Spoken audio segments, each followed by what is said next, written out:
a lot of people ask, why would you transfer the magazine to Ole Miss? You sold that magazine down the river. It wasn't really a sale.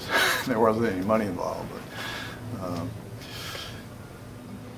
it was because really of the history. The people said Ole Miss, Mississippi had this reputation for segregation, and Ole Miss was the bastion of segregation because of the James Meredith case and things that had gone on here. And I thought, with the changes that I saw happening, I thought that was precisely the reason it should be here, because Mississippi was changing, Ole Miss was changing, and the Center for the Study of Southern Culture has been in the forefront of that here at Ole Miss, trying to recognize African American culture and other aspects of Southern culture, things that weren't considered worthy of study before. Now they're getting the respect and recognition as being one of the important artistic and cultural contributions to America.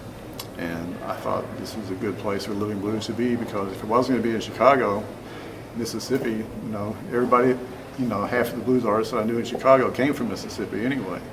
And I'd lived in Alabama and Mississippi and gone up there, and so I decided to come back too.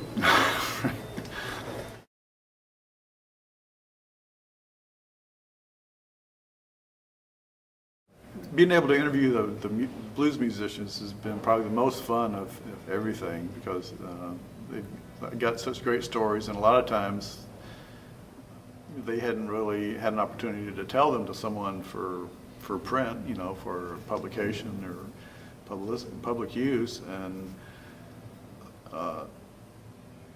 and especially when we started the magazine, they hadn't been interviewed a lot. Now you interview some blues artists, or they've been interviewed 100 times, 500 times, and they've gotten tired of it. But it was all fresh when we started. And the one I always think of the most was a blues guitar player from Crystal Springs, Mississippi, named Houston Stackhouse. And he wasn't very well known. He'd hardly made any records, but he was an important figure in the blues. And he was born in 1910, and so he went back to the early days, and he knew Robert Johnson. He played with Robert Johnson. He played with a lot of the other legendary artists like Tommy Johnson, who was the one who sold his soul to the devil, according to his brother. That legend got transferred to Robert Johnson, but it was Tommy Johnson.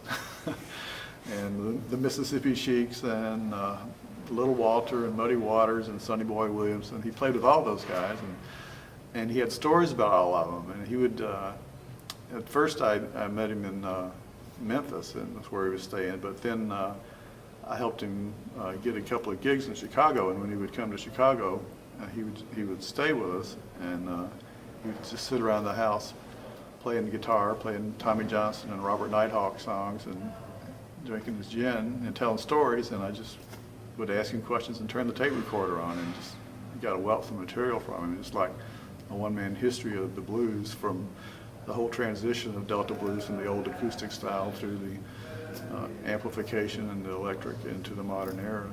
And he was kind of like a guru, I guess, to me. People said he reminded them of their grandfathers.